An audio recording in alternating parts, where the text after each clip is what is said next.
KPCA LP, Petaluma, California.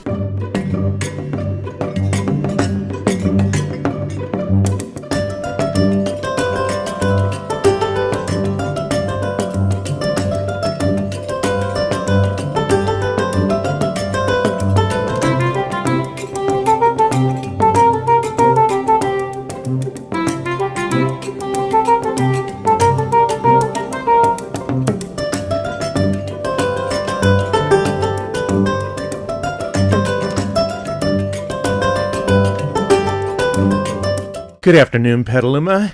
This is Two Mooks and a Mic. Thank you for tuning in. Today it's actually one mook and a mic on this smoky afternoon here in Petaluma. Jim Thomas, our co-host, is on assignment. We will learn about that more next week. But today we do have a special guest. We have Delinda Fisher with us. Delinda has agreed to join us and talk a little bit about, issues local and regional regarding political stuff and all kinds of things. So, welcome, Delinda. Say hi. Hey, thank you, Matt. Yeah. Great to be here. Good to have you back in the studio. Absolutely. It's been a while since we did the interviews with candidates. Though it seems like yesterday, I must say. It seems like yesterday. It goes fast, It doesn't does. it? Oh, yeah. Well, when you're busy. Well, we're going to run through a bit of the issues and some of the things that have happened. It's been a brutal week once again. It just seems to be the curse of Two Mooks to have to report that there's so many grim things going on in the world, but not all of it's bad. There's some good news. There's some good news, and some of the best news is that the Democrats took back the House. Yo! Yeah, all right, that's important, And now, clowns like Devin Nunes, who is head of the House Intelligence Committee, is going to get booted out of there, and Adam Schiff, the Democrat, will be taking over, and there will actually be potentially some real investigations of things like Donald Trump's taxes, his conflicts of interest with his businesses while he's in the White House, collusion with Russia, etc. Of course, his response immediately is to attack the Democrats, says he's going to retaliate. However, he's not in charge of the Senate. Mitch McConnell, his pet monkey, is in charge of the Senate. But is McConnell going to do his bidding? Well, we'll see, because maybe the Republicans will take a little bit more of a stock of where they're at, having seen what happened to a lot of people in the House. And as we were talking before the show, one of the interesting trends that applies both here in Petaluma and across the country is that a lot of the votes are not counted yet. And it's because there are a lot of absentee voters or vote by mail in lots of different states. And provisional ballots as well. And provisional ballots, right. Extraordinary number. Yeah, that's right. Particularly with all the efforts like by Brian Kemp in Georgia to try to disenfranchise voters.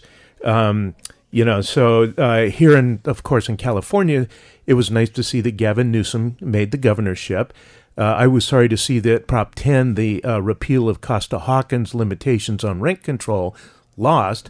And Newsom was not a supporter of 10, he said, but he is saying that he's willing to have conversations to see if there's a way to maybe modify Costa-Hawkins and address the housing and rental crisis. So we'll see how Has that he goes. said anything about extending the moratorium on rent in our county? Not that I have read, but I wouldn't be surprised if he did. Mm-hmm. Of course, a moratorium, you mean the rent gouging? Exactly. Yeah, and that's good, except that rent gouging allows a landlord to raise rents up to 10%, which right. to me is way too much. Right, but that still goes away in a couple of weeks, right? So. As far as I know, yeah, it does. So it would be timely for him to address that issue. Mm-hmm. Now, some other good news, just a few, spots around the country. Kim Davis, you remember, she was the Rowan County clerk in Kentucky that would not issue marriage licenses to gay couples. Mm. Well, she lost. And pardon my mirth. And in Minnesota, Jason Lewis, who was running for Congress, he was the guy that was lamenting that it was no longer allowable to call women sluts. Oh, that poor guy just can't call. Well, he got beat by a woman. I love the poetic justice. And of course, Wisconsin Governor Scott Walker was beat by Tony Evers for in the governor's race. Missouri voters okayed a constitutional amendment that overhauls redistricting, the redistricting process to ensure fairness. And they say it's going to deliver greater partisan fairness, meaning both parties will benefit because it will be a balanced committee. And along with that, they adopted some broader ethics reforms. So Missouri, of course, is one where there's been a lot of gerrymandering and Republican control, even though there's more Democrats than Republicans. Michigan voters also created an independent redistricting commission, and that was in response to Republican gerrymandering of the past 20 years. It mandates that there be, they'll have representatives from each party and then neutral parties on the commission, and it says that if they're going to adopt any new maps, at least 2 from each party have to agree to that. So there's no majority ramming it down the throat of the minority. And then Jackie Rosen in New Jersey beat Senator Dean Heller. Dean Heller, that reactionary creep, is one of the guys that has been listed by a women's rights group as being one of the worst for his treatment of women. So good riddance, Dean Heller. Beat it. Don't let the door hit you on the way out. We have 2 women, female Muslim, no, women, females, that makes sense. Two female Muslim women have won seats in Congress for the first time. Rashida Tlaib from Detroit and Ilhan Omar from Minnesota. Also, 2 of the first-time Native American women have won seats. One of them's an out lesbian, so that's really nice to see some expanding diversity there. One of them was from Kansas, Sharice Davids, and the other, Deb Haaland, is from New Mexico. So that's a bit of good news there. Plus, let's see, the voters expanded Medicaid in 3 Republican states. You know, there's an interesting trend. Republicans, wake up and pay attention, and don't just lie about protecting your people with pre-existing conditions. You need to actually do it. In fact, better yet, let the Democrats do it. That was in Idaho, Nebraska, and Utah. One did go down in a red state, one effort to expand Medicaid. But Arkansas and Mississippi voters approved minimum wage increases. How about that? To what? I don't have that here. 11, 12, and up to $15 over time, I think it was. But that makes sense because there's a lot of low wage jobs in those states, and that negatively impacts. So good for those voters. And then overall, LGBTQ candidates did well. There were over 240 people who identified as LGB, et cetera, in primaries. Winners in the runoffs include the first out gay governor of Colorado. Yeah, and the first gay congressman for New Hampshire. And again, Native American lesbian in the Kansas House. Who's a wrestler as well. Is that right? Oh, yeah. Yeah, I hear she's muscular. It's good. Take on the bad guys, right? Good. Yeah, she wore it proudly. Right on. Yeah. Good for her. Yeah, may she put those muscles to good use. Let's see, 2 transgender women were elected to the New Hampshire legislature, 2 LGBTQ representatives in the Kansas House, and the first black gay man to the Pennsylvania legislature was elected. So that's nice. It's good to see. I mean, this is maybe a bit of Obama's legacy of trying to bring about greater civil rights and civil liberties and more diversity in the body politic, and this despite the Trump. Well, and of course, excuse me, Trump's evilness and reactionaryism has prompted a lot of, really good resistance. And one of the places I'm really pleased to see that is that Stacey Abrams is not conceding to Brian Kemp in the race for the Georgia governorship. Everybody knows Kemp was the Secretary of State who has purged, hundreds of thousands of voters, mostly black and people of color, from the voter rolls. And he's still in charge. Yeah, well, he just resigned yesterday okay. as Secretary of State. Oh, good. Right after he declared that he won the governor's race, right? So, but this is that trend where there are lots of. He's claiming that there's only 25,000 votes left to be counting. She's saying that's impossible with the mail-in ballots. You can't even know how many there are yet because with mail-in ballots, the system is pretty much the same everywhere. The signatures have to be verified first, and then they count them with all the rest of the counting. And so that's a laborious process that takes time. Right, But, and ours in this county don't even come in till today. Exactly. It's the last day. Yeah, right. they can be as Right. late as by Friday. That's right. Right. So it can be a week, 2 weeks, longer. But if it's too close, then there's potentially a recount. Right. And then also in Florida, Gillum has said he's not giving up, who's running against DeSantis. DeSantis, of course, is claiming victory, but if it's something like within a half a percentage point, there's an automatic machine recount, and so that could flip as well. And there have been a number, I think I read it was 7 governorships flipped from red to blue. Yes. Now that's critical because, of course, governorships and state houses is where the redistricting occurs. It also determines whether or not laws are passed to support or try to outlaw abortion clinics. Civil rights issues all down the line. This is very important. So, did I want to see more blue wave? Absolutely. But I think the diversity that we're seeing is absolutely fabulous. We I have do not too. seen this ever in our lifetime. Exactly. Yeah, not even during the quote-unquote year of the woman back in the 93. 93, whatever it was. whatever that was, yeah.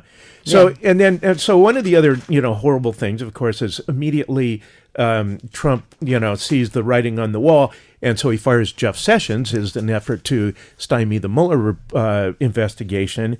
And what's interesting is that,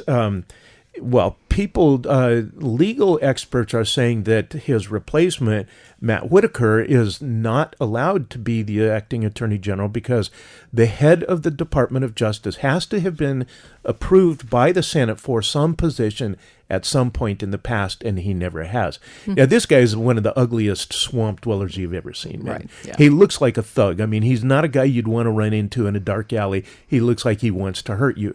And you read his comments. He does. I believe. Yeah, he Yes. does. That's right, Delinda, because you read some of his comments, and it's, he's just mouthing the same lies that Trump does. This is no collusion, this is a witch hunt, blah, blah, blah. But then it goes on, it says all kinds of extreme things that they're digging up on, old radio interviews and stuff. This guy is just awful. So one of the nice things is that last night, there were demonstrations in thousands of cities, over 1,000 cities in the United States, just like last night here in Petaluma. People turned out with signs to say Trump is not above the law, protect Mueller, and that Whitaker needs to recuse himself.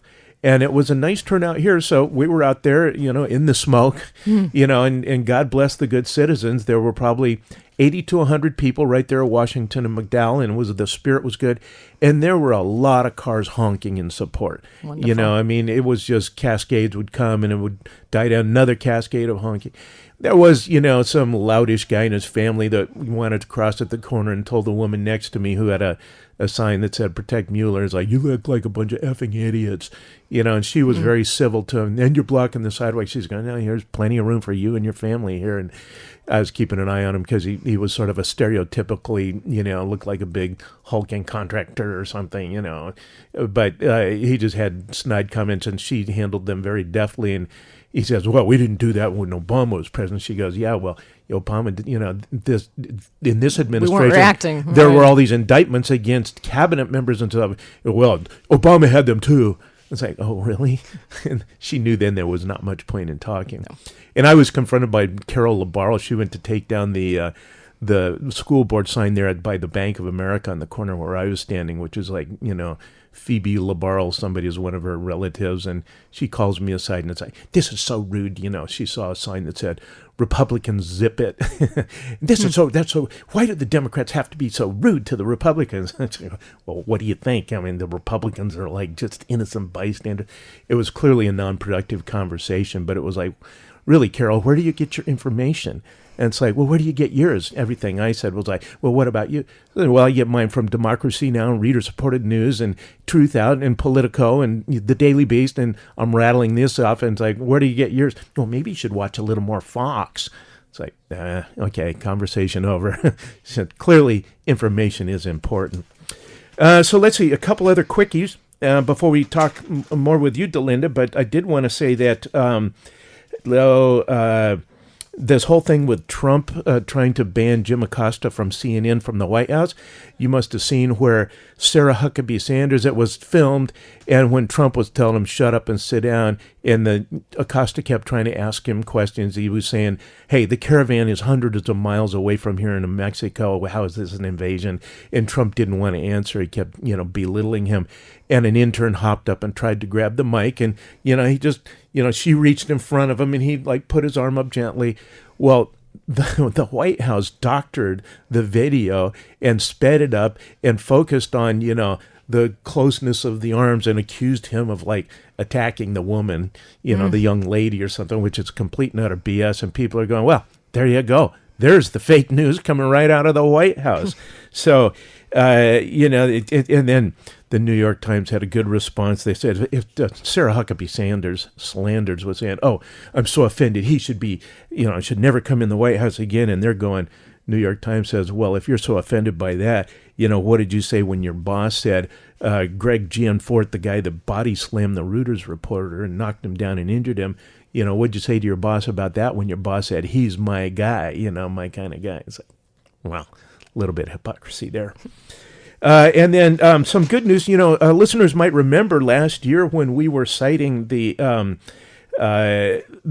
if you'll recall, Motel 6 in a couple locations in Arizona were ratting out their Hispanic named guests and calling ICE. And ICE came and made over 20 arrests, right? Well, guess what? A lot of people sued Motel 6, and they are now paying $7.6 million to those guests whose privacy was violated. Wow. Right on. Yes. Love that. And then here's another good bit of news. A federal judge has blocked the Keystone XL pipeline. Oh. Yeah, how about that? And this has overturned Trump's permit that he signed as soon as he got into the White House, right? And Trump claimed that the courts had no right to review this, that only he had the authority to, authority over border crossings, and this pipe was crossing the border, and judge goes, wrong. Judge Brian Morris ruled that the State Department didn't properly account for the low oil prices, the cumulative impacts of greenhouse gases from the project, or the risks of oil spills. So another good court ruling. And it's simultaneous with, or not simultaneous, but just recently a Canadian judge had blocked a pipeline that was going to go from the tar sands to Vancouver.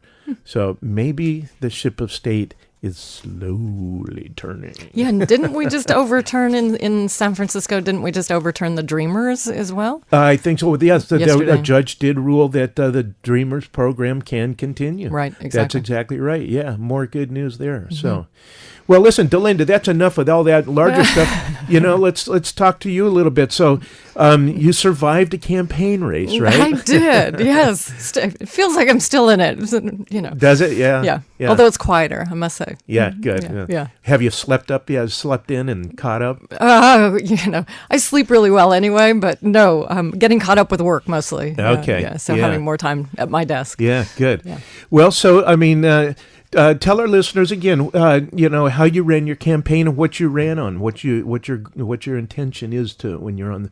Now, and we'll give this the preface. Yes, you're please. 97 votes ahead of Dennis Posake? Correct. Right. So in third place. You're in third place of the 3 seats, and so just a few votes ahead of Dennis. And there's something like 6,000 ballots that still need to be counted. That's what we think. Yeah, 66,000 in the county. And so we think about 6,000. About I 10% think it's probably per more, but given we're the second largest city, but yeah, who knows really? But a large number. So yes. Things could change. The whole count could change. Although trends tend to, follow on fairly, following consistently. Mm-hmm. And I would venture to say that most people who supported you were also supporting Dennis. I know I did.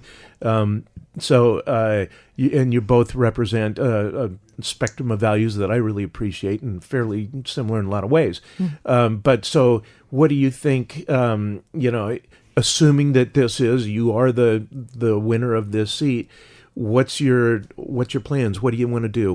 How are you going to go about being a council person? Well, the first thing I did when I was getting my congratulations from everybody, flying through my emails the next morning, it was totally unexpected. There was a lot of things I expected in this campaign, but I had not thought about the day after and what that might look like. Probably, thank goodness, right? But it felt like the circuit boards were just going off, and so I would inquire back and said, "Okay, do you want to be in my environmental committee? What sort of committee do you want to lead up? What do you want to see in this city?" And so people stepping up saying, "I want to be on your zero waste committee. Of course, I want to be on your environmental committee." Good. So these are volunteer citizen committees you're forming. I am, exactly. Okay. And don't know quite what that looks like and how that might evolve, but just kind of spur of the moment thinking, let's start to do this, because the one thing I really ran on was opening up this process to the public and including people who really want to be involved in this city and making decisions and hearing about the issues and being able to communicate about the issues in a way that's meaningful with each other and hosting town hall meetings. Yeah. And so this seems like the prelude to that. So, trying to frame what the issues are and having, people who are more experts and are committed to those issues to be able to frame them up and have those conversations. And right now today with this, huge smoke just polluting the air and, obviously a spinoff of global warming and environmental issues. So, boy, is that germane. It certainly is. Yeah. Yes. Yeah. We are not immune. So this might be something like a kitchen cabinet series of committees or supporters and resources for you, or are you thinking a little more formally? Routine, quarterly meetings. It's just the beginning. And each one might be formed differently. I have a dear friend who's trying to get 350 Petaluma up and running. And what does that look like in relation to what my environmental committee would look? Are they different? Are they the same? Again, really just in this formation. After running a campaign and having a full-time, employment full-time schedule. Job, so just starting to frame that up, and it's going to be nice over the next couple of weeks. It's nice to have this reprieve while we're all sort of in limbo to be able to be thinking about these things. And I haven't had much time for reflection and relaxation and recreation, and so I think combining all those things, it'll become clear what those will actually look like and how they will form. But I imagine they will all be different and depending on what the issue is. Yeah. If we're talking about housing or the budget or... Which pick one issue. What do you think is the most pressing or most important to you? Well, most important to me is the environment, of course. Yeah. And I think the budget is incredibly important to the city. That's the vehicle. That is the vehicle, exactly. For so, everything. Number one, wanting to understand more about that. Hope to meet with the existing city manager in the next couple of weeks before he leaves to learn more about what that is. Yeah, that's a good idea because John Brown, the city manager, has a wealth of knowledge. Precisely. Yeah. Good. Yeah, so... But let's talk about the bigger aspects. Let's talk about what happened during this campaign, and let's talk about the big oil money. Oh, Speaking of the environment, how about that? Yeah, those couple of ridiculous. Can we talk about robocalls? Oh yeah, let's talk about that. Come on, there's lots of good stuff to talk about here. Do tell. This is not just about me. This is about a great election. Yeah. Things came out quite well, I thought. Of course, I think you and I are on the same page. We're thrilled that Teresa Barrett won the mayor. Absolutely, and I think what's really telling is that the people who are leading right now, and obviously Dave King is in, and presumably Kevin McDonald as well, is that people really voted for people that were qualified. Yeah. I think we all really proved that we had what it takes in order to step up and represent the citizens of this community. And I laugh because in a way, I think that robocall that was attacking you personally, don't vote for Delinda. It didn't say who to vote for anybody but Delinda. She's got New York City and Hollywood values. It's like, you mean she was on the planning commission, so she knows what she's talking about. Right, exactly. Yeah. I've lived in places with traffic. I've lived with places that have development issues. So funny. I know that. Yeah, and then I know people tried to track down, it was Majid Saeed or something, some name that was supposedly, but I think these robocalls are actually illegal because you have to say who, not just give a name that's maybe not a name you can't track down. Well, the state law is that you actually have to have an individual, a live person being introduced the call and get permission to actually have the recording then be played. So Really? that Well, my that certainly understanding is didn't that is happen. the law, and that did not happen. That It did didn't not happen happen. with Michael Regan's call either, reminding me to turn back my clock. Oh, is that right? Yes, there was.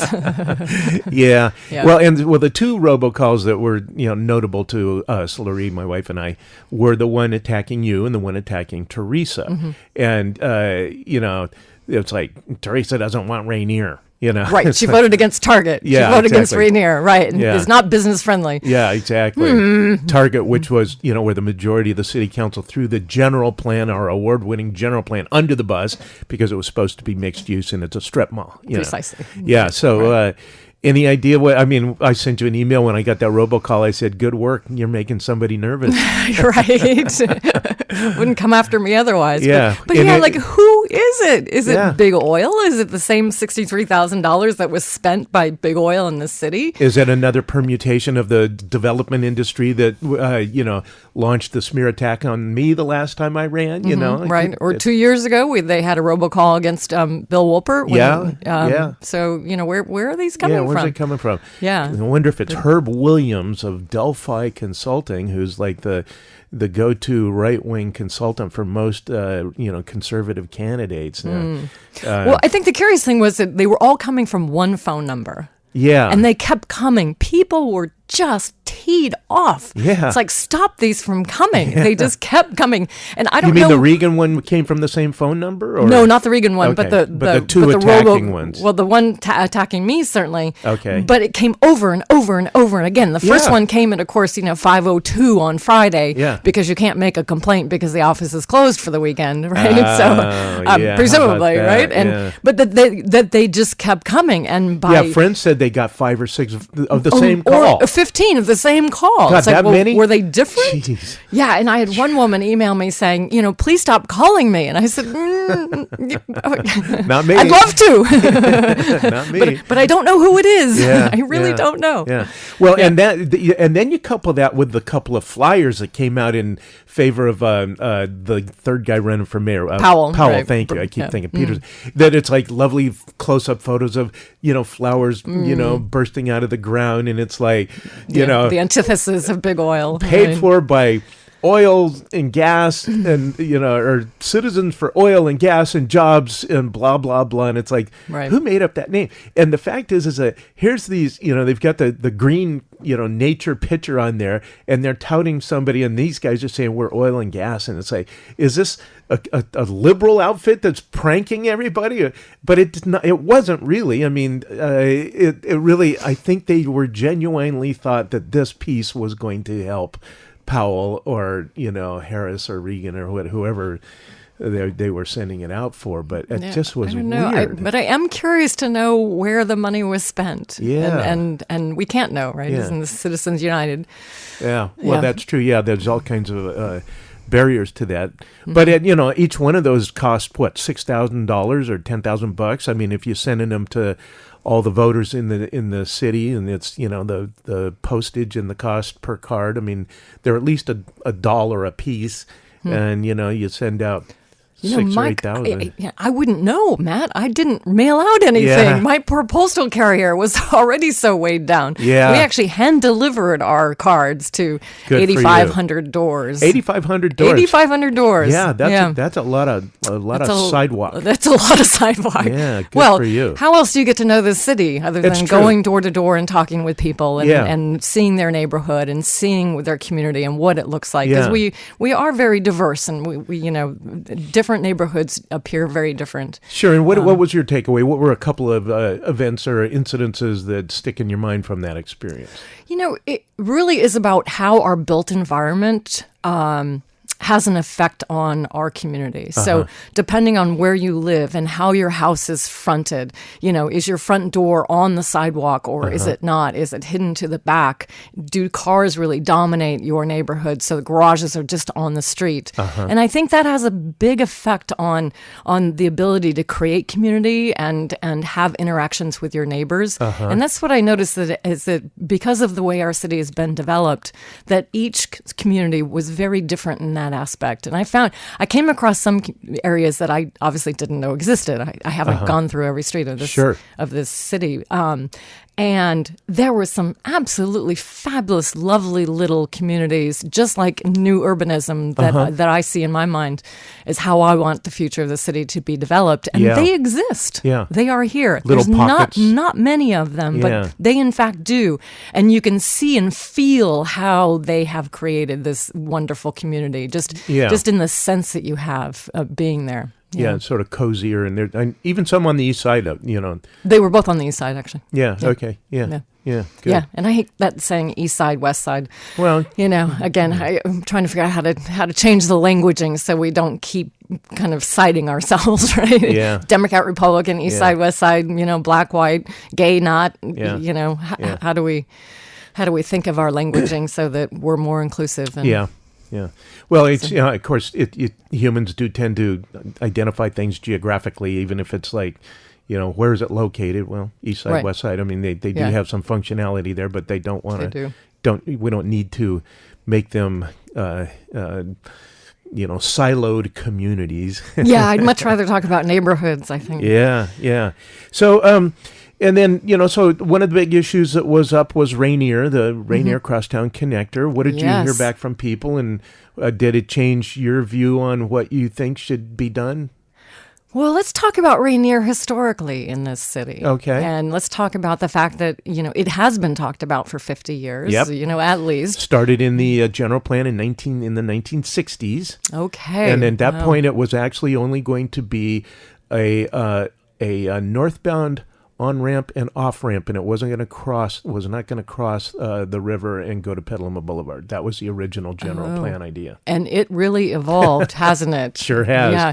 And what I found is that so many people have moved here so recently that they don't know anything about Rainier. You say Rainier, and they just look at you like, where's that? It's like, I remember when I first moved here, and I would hike with this group to get to know the community, and this woman had a Lagunitas shirt, and I looked at her and I said, well, what is that? And she looked at me like I was absolutely cross-eyed. What do you mean you don't know Lagunitas? I was like, no, I've been here 3 weeks. I don't know Lagunitas. Yeah, and that's not even here. Lagunitas is a little town in Marin County, Right, exactly.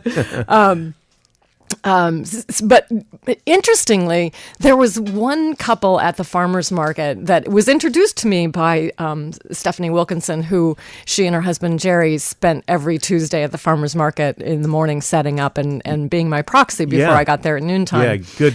God love them. Good volunteers. Yeah, fabulous. Absolutely fabulous. People. And this woman started talking about Rainier, and she was clearly in favor of it. And we were trying to have a dialogue about that and some other things. And that was my only experience with somebody who was so adamantly, I'm in favor of Rainier. And basically, I sort of don't want to communicate with you, but I do. Yeah. At least have a dialogue. Every other person that I talked to about Rainier, particularly the communities right next to Rainier, were really concerned about it. Small, young families, they said, wait a minute, we don't know what the impact of that's going to be on our community, and we're not so sure. Well, a lot of them know that it means it'll be a whole lot more traffic in their neighborhood. And they are worried about that. Yeah. And so overwhelmingly, the information I got, but, remember, I'm targeting different voters than others, right? Likely voters, liberal voters, likely vote for me, and so clearly I'm talking to like-minded people, so that's not representative of what everybody thinks, and so I can only talk about that small segment, but I can tell you that in that segment, overwhelmingly, I would say 99% of the people I talked to were not in favor of Rainier. Oh, that's interesting. Yeah. Or not understanding it. Yeah. Not understanding actually what it looks like, that it's 1.8 miles long and it doesn't go in a straight line, and that it doesn't have an interchange attached to it at the moment because we've not gotten approval from Caltrans for that, and that it goes across a floodplain, and then it has to get up over a train track. And over the river. And to a point where there is no intersection now that actually exists for it to end up on Petaluma Boulevard. That's right. It's a massive engineering project. It is. Yeah. Right. Yeah, that's right. And, that's what I find. Most people don't know the details. It's like a conceptual thing. Rainier, yes, no. But it's like, okay, so, Now, it's changed since I was on the city council, the version proposed when I was on the city council, but at that time, the environmental impact report said if you build it as proposed, and it was going to be this huge elevated thing and, the size of the Golden Gate Bridge, right, without the towers, that it would actually have a negative impact on Washington and McDowell within about 7 years, where the level of service would deteriorate noticeably down to a level of F, I believe, because of the induced driving and the accelerated development around it. Now, granted, the property owners who own property down in the Petaluma River floodplain and floodway would love to see that, because that gives them big access, improves their ability to develop a commercial project on that land, Yeah, and that is my biggest cetera. concern about whether that's a really good idea in this current Exactly. environment. We Yeah. see the effects of the smoke and climate change and flooding and More drought. cars, more driving. And water is, Yeah. a really big issue. Yeah. Given that clouds are now hovering overhead for a lot longer, and we Yeah. do have these massive droughts and then massive storms and that storms, drop exactly. huge amounts of water. So, Right. So what Into was our floodplain. Yeah. So the floodplain, that they get remapped every so many decades by the federal government, and they're slow to update them. But the maps we have now may very well be out of date, because when you start getting 100-year storms every 2 or 3 or 5 or 10 years, then suddenly that has a massive change on the overall situation. And, Yeah, no question. yeah, exactly. So that would be a hot topic. Let's have a town hall meeting about Rainier. Yeah, there you go. And let's talk about the history of it and whether we are going to be able to afford it moving forward. Yeah. What is the shortfall, Yeah. and how do we plan on building it, if in fact that's what our plans are? Yeah. Have you looked at any of the underlying planning documents, EIRs, or anything on that yet? You have homework to do. I do. And I'm ready. Yeah, good Not for quite. you. Yeah, you have a few days, I do.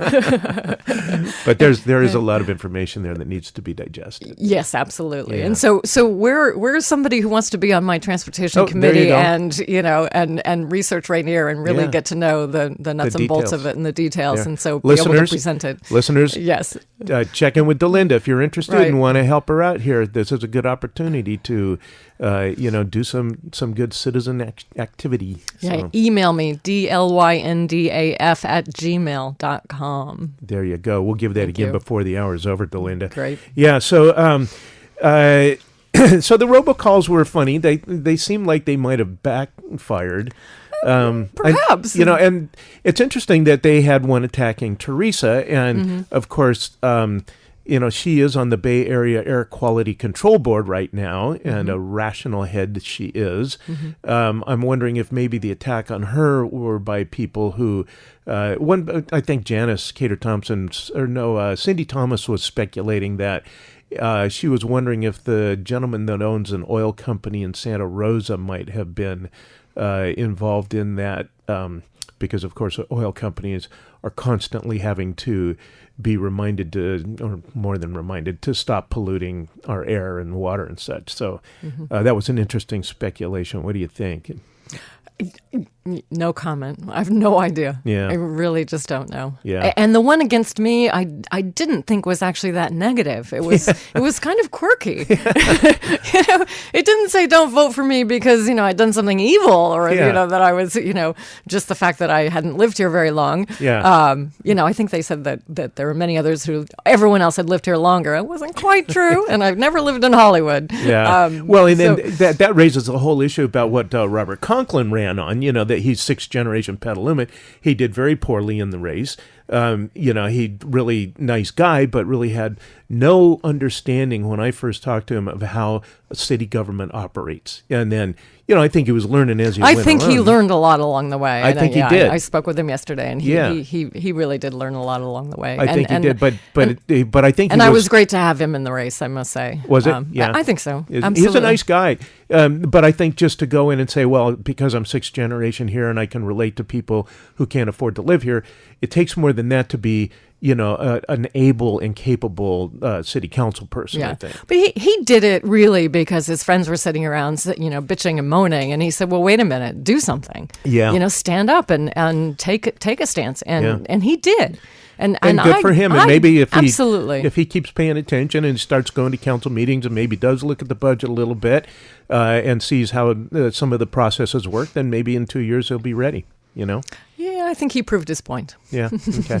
Well, we'll see. Yeah. I mean, personally, I know that I think Dennis Posake is like, it is what it is.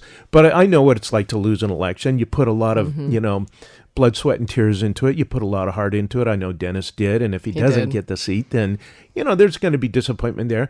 I'd love to see him run again in 2 years if he doesn't get it this time. And same thing if it ends up that he gets it and you don't, I'd love to see you run again in 2 years, because we do need capable, competent people that are compassionate, right? That really understand what it's like to be on the bottom of the heap, so... We'll see where that goes, right? I hope I don't have to experience that disappointment of losing. Yeah, I don't wish it on you or him either. The first time I was considering running for council in West Hollywood, I thought, I ended up not doing it because I wasn't sure at that time I could handle the losing. I'm like, no, not ready. Yeah, I had to grow up a little bit. It's painful, Yeah, and you live, but it's painful. Yeah, I had to close my store, remember, and it was that was at that when you were thinking about it, when you had to close a store. No, but it's that was my biggest disappointment in my career, was having to do that, and so I've experienced that kind of pain or that anguish. And listeners, if you don't know, Delinda had sports. It was a women's athletic store. That's it. Yeah. And you had it was a going concern for a number of years, right, Delinda? Well, it started in 2006.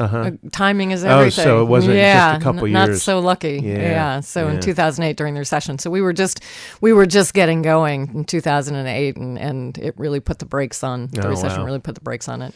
And kept trying to keep it going. Kept it going for 6 years, but it took everything I had. Oh, 6 years. Yeah. Wow. All during that brutal period. Yeah. We just couldn't keep throwing money at it. So. Yeah. At some point you pulled the plug. Great experience. Absolutely great experience. Yeah. Made me who I am. And so West Hollywood. that was actually in Culver City. Oh, okay. But, yeah. But living in West Hollywood's more wild than Hollywood, right? Yeah, well, it's its city. Hollywood is part of Los Angeles. So West Hollywood is an individual city. Separate city, exactly, which is why I sat on the planning commission there. Right? Yeah, that's right. Actually, just a side note, my wife and I took the train to Arizona a few weeks ago to see relatives and go see the Grand Canyon, which was lovely. But we had a stopover in Los Angeles where I grew up, not downtown, but it's like, here's our chance to go to Olivera Street, right by the train station. Yes. And it was just really fun, real intense Mexican culture right there in the heart of LA. Of course, that was their city before white people stole it from them. And it was just a real blast to see that, and took me back to my childhood. It was fun. Nice. So. Isn't it interesting how we live in cities and we don't go see those sort of cultural places when we live there? I remember living in New York, and it's like, who goes to the Statue of Liberty? Who goes to the Empire State Building? I don't think I ever went when I lived there, but I did go to the Statue of Liberty one day. I've been to the Empire State Building. Okay. Pretty cool place. So, and then there's the gas station issue over there by the Safeway, that Safeway wants to put in the 80 billion pump station. What did you hear from people on that? I mostly heard that people were against it. Yeah. You weren't hearing people say we need more competition on gas prices? No, not at all. One or two people maybe, but the majority of the people I talked to that really had an opinion about it did not want to see it be put in. Now, I don't, some people when they... And mostly for environmental reasons. Yeah, good. The gas is escaping, proximity to the elementary school. Exactly. Yeah, exactly. And the traffic, and increased traffic because of it. The concern over that. Yeah. Well, that's interesting. And I know, after the elections, certain people are different who passed away not too long ago. Bill Phillips, Petaluma Tomorrow, used to, do the analysis of the vote, East Side, West Side. Are you interested in seeing how people voted? I'm dying. I am dying to see it. Are you? Absolutely. Yeah. I still have my precinct map. I'm anxious to see fill in what the numbers. effect we had in what areas of the city, because I know the effort effort that we spent in every community and Every part of town. every part of town, and look to see, Well, what that, the you know, effect when of you that get that would be. information, Delinda, I'd love to have you share it with us. Great. You know, that does tell people a lot about the community. You know, It does. What the issues are for different subsets of it. Yeah. Yeah. Cool. Okay. All right. We'll be looking forward to that, folks. We'll Great. maybe report back on that. So, the public forums, candidate forums, I went to one for both the school board and for the city council. My personal pet peeve is that, especially when you've got 10 people that you want to have answer questions, that the questions often are complex, and then the poor candidates get 30, 60, 90 seconds to respond to, very complex questions. But you seem to handle it fairly well. I thought you came across well. I think most people did. A couple people, again, the gentleman running for mayor, I thought didn't do so well. But how did it feel from your vantage point? I thought we all got better at it. How many were there altogether? There were Three. three that we participated in. There was one also, it wasn't a forum, but we were invited to a candidate interview with one of the unions, and so we were all there. I think Kevin missed that one, but the rest of us, it was my first experience sitting in a row with everybody being thrown a question and answering it. Yeah. So that was a nice little practice. And there was a little bit of shenanigans there with the Democratic Central Committee, who Scott Alonzo, who was a candidate, was on the committee, and some felt he should have recused himself and not participate in endorsements, the endorsement process. He was endorsed. Initially, you weren't, but then people made a big stink, and then they did endorse you, right? They did end up endorsing me. Yeah. I'm very pleased. Yeah, Yes. yeah, that was and I think it was important that there was a do-over. I think it was important that the committee actually recognized that was not an entirely fair process, right? So glad they did that, Delinda. Yeah. Yeah, the endorsement process was interesting. It was, as a newbie to politics in Petaluma and not understanding the various players in terms of the endorsement process. I think that's another place where I certainly got better. Didn't get the first couple I went after, but I do think that as my campaign progressed and as I did, that then clearly those endorsements started coming, and I think it's really an opportunity for the voters to be able to distinguish the various candidates depending on who did endorse us, because I think those were very meaningful in many ways. What were one or two endorsements that you didn't get that you felt you should have or would have liked to have gotten? I actually got all the ones that I really wanted. The most important ones, yeah. The Sierra Club Conservation Action, of course. I thought if I couldn't get those, whoa, I must be doing something. So I was very pleased to get those. Surprised about the Latino PAC, but I really put some passion and energy into those questionnaires and being there for them. Did you get the Latino I PAC? did. You did? Yes, yeah. I did. Yeah.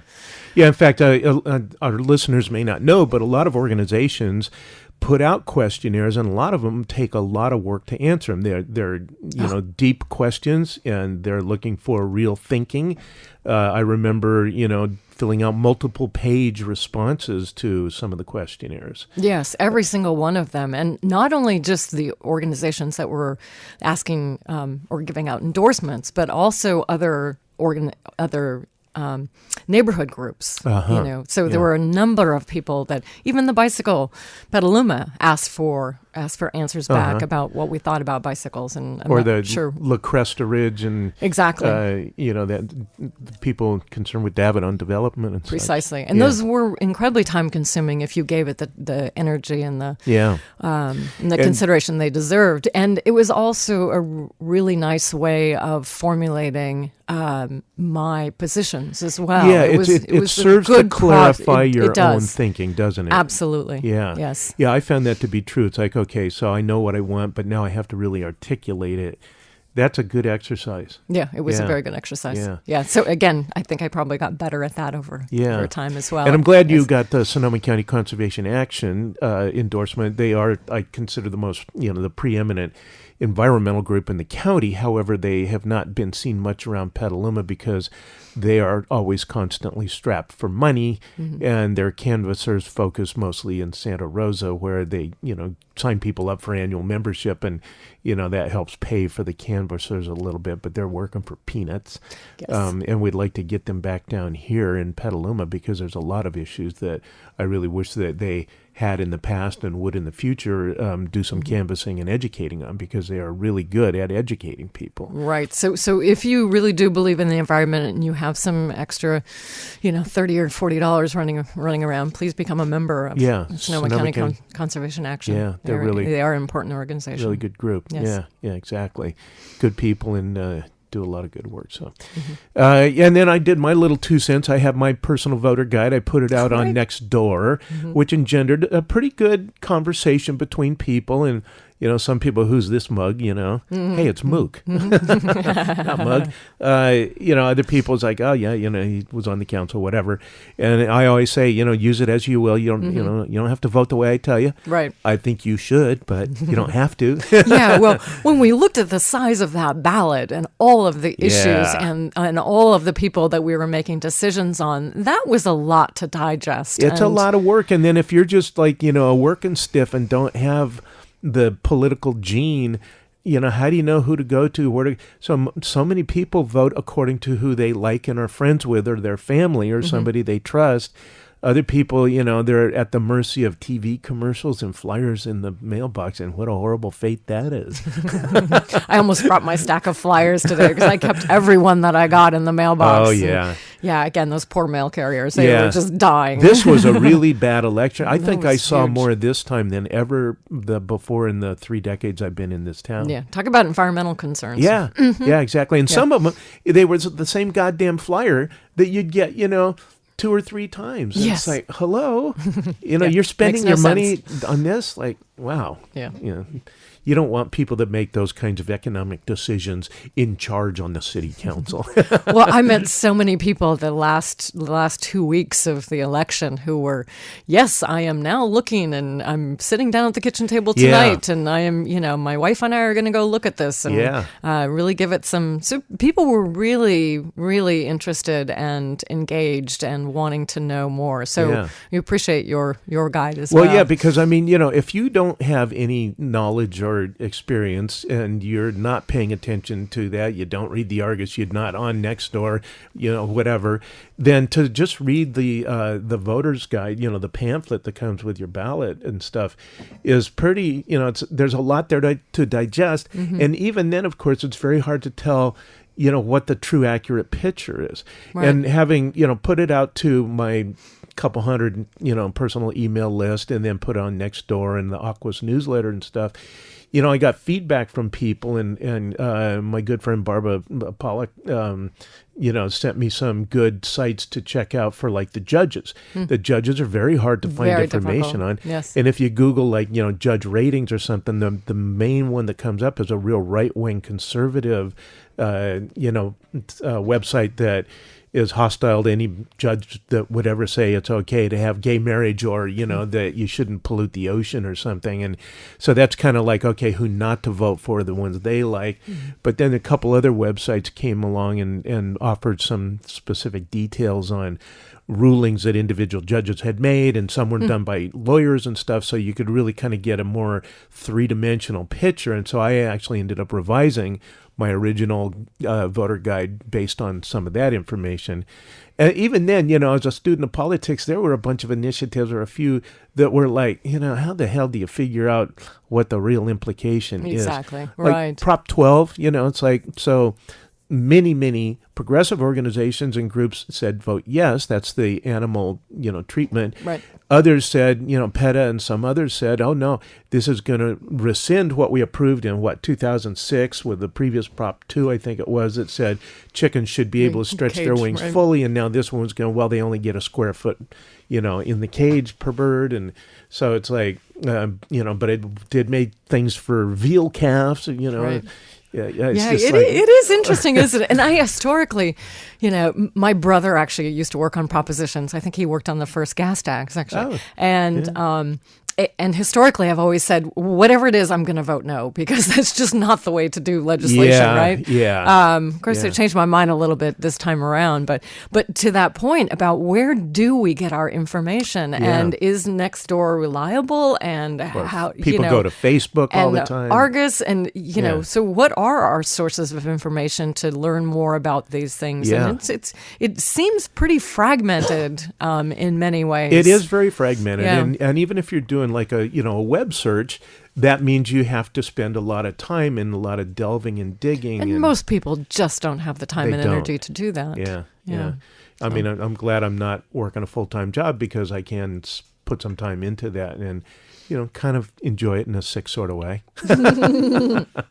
Well, we are very appreciative. And thank you for putting my name on it. Well, you're very welcome. I was glad to endorse you and Dennis and Kevin and Teresa, and I think things came out pretty well. And I'm hoping that this council will be certainly more responsive to the public than it has been in the past. I hope that there's never again a target project that is just a gigantic strip mall when the general plan calls for mixed use, and that was a waste of infill space. And if the human race survives another 30, 40, 50 years, I'm sure that, at some point that thing will get torn down and a better use of land with mixed use will happen there. So we'll see, We'll see. There's Well, lots folks, to do. Yeah, you're listening to Two Mooks and a Mic, and we've got Delinda Fisher here as our guest. Delinda is the putative winner of the third seat on the city council. It's going to be a while before we know for sure, because there's a lot of ballots still to be counted, but Delinda, if you make it on there, we're going to be really pleased about that. So thank you very much. Thing. Yeah. So, Looking forward to it. Yeah. So, any other thoughts in the last couple minutes here that you want to share with our listeners? Well, again, if you'd like to be a part of this process, please go to my website, which is fisherforcouncil.com, and give me your email address, and we will keep you on our newsletter list that is almost 1,000 people now. Oh, good. And if you want to be on a committee that you think about an issue that's important to you in this city, and you'd like to be a leader about that, please indicate that as well. Yeah, and again, my email address, DLYNDA, which is my first name, without the apostrophe. Yeah. Last initial F, first initial of my last name, and at gmail.com. DelindaF@gmail.com. Precisely. Yeah. And I will respond. And folks, don't be put off by, the term meetings, because I know most of us have We been can have potlucks. Come on, Matt. Yeah, a lot of us have been in meetings where we just know it's like, you don't want to slit your throat because they're tedious and stuff. I have a sense that Delinda is going to run a tight meeting and not waste people's time, and she's going to need our support, because to do a good job on the city council takes tremendous time and energy. Mm-hmm. It takes a lot of effort, and if you can help her by reading a report and summarizing the critical information or pointing to the salient detail that makes something good or bad, you're going to do a real service, not just to Delinda, but to the community at large, because that is what this is all about. And that's democracy. That's the Petaluma way. Precisely. Right? Absolutely. All right. Well, Delinda, thanks so much for joining us. We're going to sign off, folks. Come check us out at noon next week, and hope, till then, hold your breath till the sky is blue. Farewell. All right.